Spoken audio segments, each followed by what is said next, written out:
Hey everyone, welcome back to the Mindful Moments podcast. I'm Tracy, your host and fellow traveler on this journey of self-exploration and discovery. So, in our last episode, we talked about as above, so below, which taught us a lot about how we can improve our mood, improve our vibe and everything simply by focusing our attention and focusing our energy on those thoughts and those vibes that make us feel better and that make us feel uplifted and inspired and light and all that good stuff, right? So today we're actually going to be talking about something that I found that we kind of all fall prey to, and that's comparison. And today I want to chat about why comparison, for me at least, it truly is the ultimate thief of joy. And we're going to talk about how we can reclaim our happiness. Have you ever found yourself scrolling through Instagram and seeing someone's absolutely perfect, picturesque breakfast spread? I've been there. That's been me. And I remember on one occasion, I was looking at that Instagram post and in my mind, I was like, wow, that's really amazing. But also, I found myself looking down at my very sad Pop-Tart. And I thought, well, I guess I'm also failing at breakfast now. Has anybody else had that moment? Now, for all of us, well, I should say all of us, but I guess I'll say for all of us normies out there, comparison is just, it's something that we all do. I mean, there's just no real way around it except for going through it. You know, you can't go over it, can't go around it, can't go under it. You got to go through it. But comparison is it's like an automatic reflex. We compare our lives, our achievements, and even our breakfasts to others. Now, hear me out on this. So, one time when I was at work, and this has actually happened more times than I can count, but we were passing around a birthday card for a colleague. And at first, when I first knew that they were going to be passing this card around, I was so excited. I had all the words. I was like, oh yeah, I've got this. And then the card gets to me and I'm sitting there and I'm reading all of these very thoughtful and beautifully written messages from my other coworkers. And immediately I felt pressured to write something equally impressive. And I spent entirely too long overthinking it. I was sitting there wondering if my message was good enough, if it had that flair, if I misspelled any words. But in the end, the birthday person appreciated every note equally. And it made me realize that my effort and sincerity were what truly mattered. And that kind of brings me to my next question. Have you ever caught yourself comparing something totally trivial, like the way your neighbor's lawn looks, and you've sat there and you've been comparing their lawn to yours? And here's what all of this taught me is that constant comparison can zap the joy out of our lives. I mean, as quickly as it comes, it can go. And it can show up in so many different ways. Sometimes we find ourselves looking at someone's perfect vacation photos. Of course, they are in Florida enjoying the sunny beach weather, and then you're finding yourself in the Midwest and it's cold. And then suddenly you're sitting there and you're just reflecting and everything kind of seems lackluster in your life. Or maybe we see someone's job promotion and then start doubting our own career path. I mean, just sit back and think about what joy you could reclaim if you just stopped comparing your behind the scenes to everyone else's highlight reels. For me, comparison often hits hardest when I'm working on creating the perfect podcast episode, like the one today. Hello, hi, this is happening as I'm recording it. But yeah, I sometimes find myself thinking about making more tweaks or seeing if I can make changes to improve it. But then I remind myself in that very moment that it's not about perfection. It's never been about perfection. It's about the connection that we create and everything that we're doing here right now in this moment together. And my point of even sharing this little personal anecdote is because I'm not exempt from this. Like, I'm not out here getting to float on air and miss the bus to comparison town. Like, I'm there. I'm on the bus, and like I already said, I'm likely driving it sometimes, but taking some time to be present and accept the fact that that's what's happening, it kind of takes the pressure off. Like, it doesn't make it such a big bad monster. It's kind of like when you're a kid and you're scared to go to sleep at night because you think that there's a big green slimy monster underneath your bed, and then finally your parents come in because they hear you scuffling about, and they look underneath the bed and they tell you that there's nothing under there. This is kind of like that. So what do? How do we shift our perspective to move away from comparison and reclaim our joy? I definitely don't have all of the answers for this one, but I do want to share a few strategies that have worked for me, and I imagine might work for you too.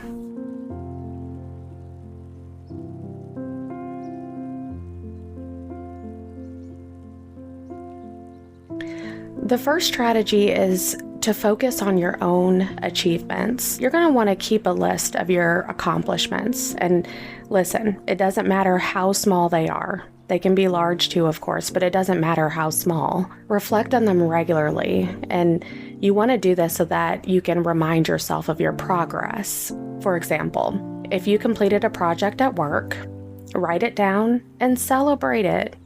Even if it's just with a very quiet moment of pride, even if you find yourself sneaking off to that bathroom stall and taking a moment to strike a power pose. You've got your arms lifted up over your head, and for that moment, just feel good about it. My second strategy is to set personal goals. When you're setting personal goals, they call them personal goals for a reason. It's because they are personal. So you don't have to shout them out. You don't have to let other people know, but you want to create goals that are meaningful to you, not to anyone else, but to you. It should not be based on what others are doing, what others are thinking, what others might be thinking. And it's important because this helps you stay focused on your own path. For example, if your goal is to run a 5K, you're going to want to set a training schedule that works for you without worrying about how fast others might be. It's your race, it's your journey, it's your path. And for our third strategy, let's take a collective deep breath. For the third strategy, you want to limit social media time. Hear me out. So social media, it's just, let's face it, okay? Social media, it can be a breeding ground for comparison. You need to limit your time on these platforms if they trigger unhelpful thoughts. For example, you may want to set specific times of your day to focus only on your personal goals, only on you. And then you can set other specific times of your day that are for social media. And whenever you set these times, you're going to want to make sure that you stick to them. Oftentimes, that's the most challenging part. Am I right? Or am I right? I mean, I'm right. And with this extra time, you want to use that time for activities that make you feel good, that make you feel light, that make you feel happy and fulfilled.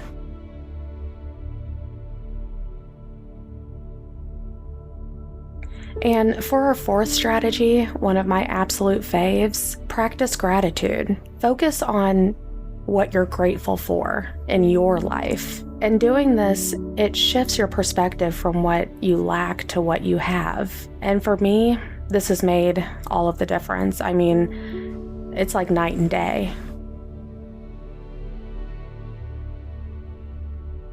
And like I've already said, I don't do the physical journaling, but if that's something that you're into, then keep a gratitude journal and write down 3 things you're grateful for every day. And it can be so simple. It could just be a good cup of coffee or having a great talk with a friend. And if writing down and journaling is not your jam, then do like me and just do voice memos. Super, super quick. And my absolute favorite part of this is that you can go back and you can re-listen to all of that. And I believe that you can actually hear the gratitude if you record it. Like if you listen back to it, then you'll be able to hear that in your emotion. You can hear the passion in your voice. You can hear the gratitude in such a way that you can feel it. And that's been one of the absolute best ways that I've been able to get myself immediately back into those feelings of gratitude. And that's pretty much why we're doing this podcast.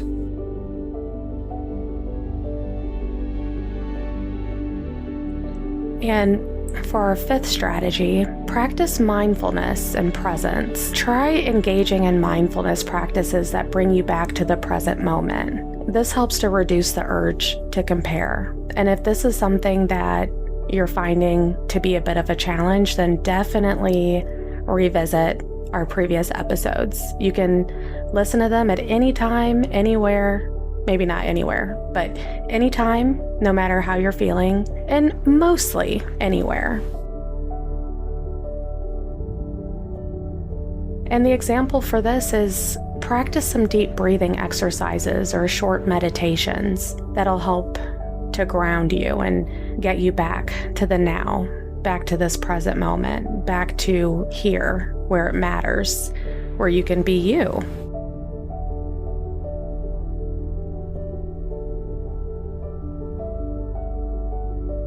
And I'm definitely not going to leave y'all hanging like that. You already know that I'm about to share some very practical steps that can better equip you, that can just help you a bit as you work toward becoming more aware of when you're comparing yourself to others. And we're going to talk about how you can shift that habit.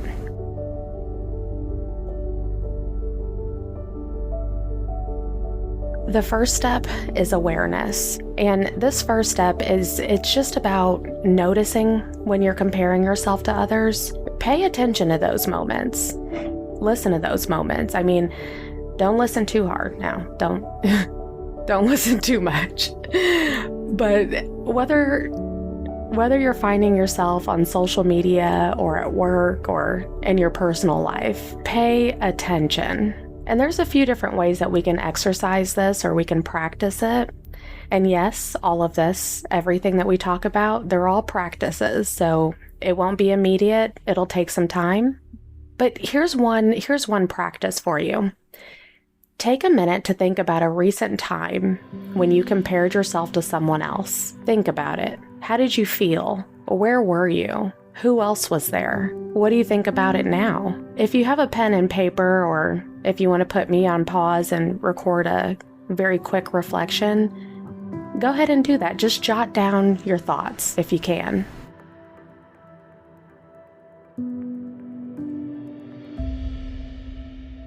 Okay, and step 2 is about acceptance. So once you've noticed it, once you've noticed the comparison, you've noticed when you're doing it, how you're doing it, how you feel about it, this is all you noticing it. Okay, so this is what this is. It's very, very important that you don't beat yourself up about it. Just acknowledge that it happened. Tell yourself that it's okay. It's a normal human reaction. And to put this into practice, here's an exercise, okay? The next time that you catch yourself comparing, I want you to go inward and just have a moment. And this is what you're going to want to say to yourself. Say, oh, there it is again. And that's it. That's all that you have to say. Just accept that comparison is again rearing its green, slimy, monstrous self. And that's okay. It's kind of like catching a reflex in action. You know what I mean? Like, have you ever felt your toe kind of have a tickle or something on it? And you can feel your pinky toe moving around, but you're not the one who's actually doing it. That's kind of like what you're going to want to do here. You can accept the fact that you are comparing, but you yourself are not You're not it. You're not the comparison, the act of comparing itself. It simply is a reflex, and you've just caught it in action. And for the third step, we're going to talk about how to reframe. So what you want to do is you want to try to reframe your thoughts. So instead of thinking, maybe I'm not as good as them, or I can't do it the way that they used to, or the way that they do, shift it to saying something like, I'm on my own path and I'm doing my best. And one way that this might be practiced, or a way that you can exercise this, is try writing down a reassuring affirmation that you can use when you catch yourself in comparison mode. And it can be something very brief like, I am enough as I am, or this may not be my absolute best product, but it's the best that I can produce today, and that's perfectly okay.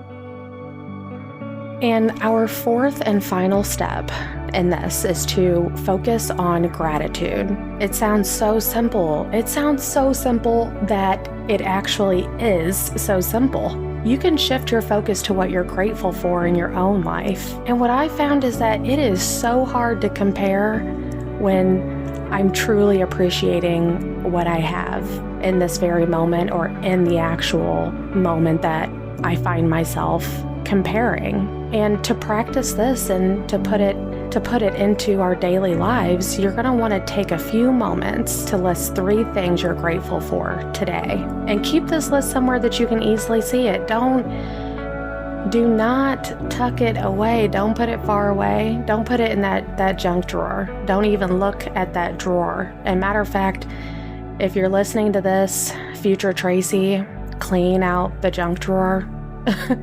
It's a hot mess. But really, just give yourself a few moments to sit and let the gratitude just wash over you. Let it consume you. Let it envelop you. Let it be here. Let it know that it's welcome. Like, make sure that gratitude knows that it belongs here, that this is home, and it lives here, and it can come and go whenever it wants, but we want to welcome gratitude. We want it to be a part of our being.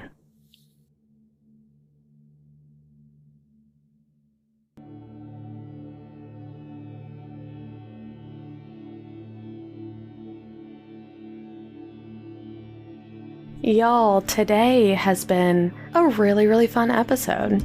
I really enjoyed this, and I do want to do a little bit of a recap. We talked about a lot, so you probably are going to need to re-listen to this. Like, as soon as this episode ends, just replay it again, because I am sure that we all missed some of the strategies and some of the practices. So remember that you can keep on listening. That way, these can really become a part of your regular, schmegular, normal energy.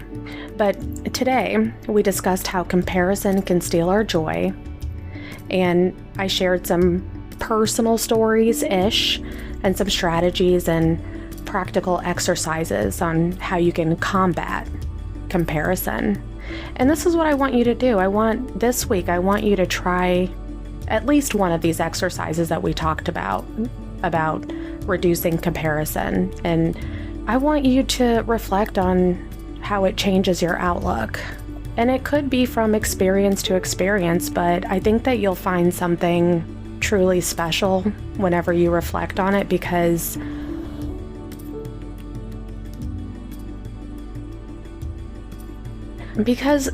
even as I'm recording these episodes, and this one especially, I'm able to see just how all of this has shaped my outlook on life. And not just my outlook on life, but it's helped me to kind of tame the urge to compare.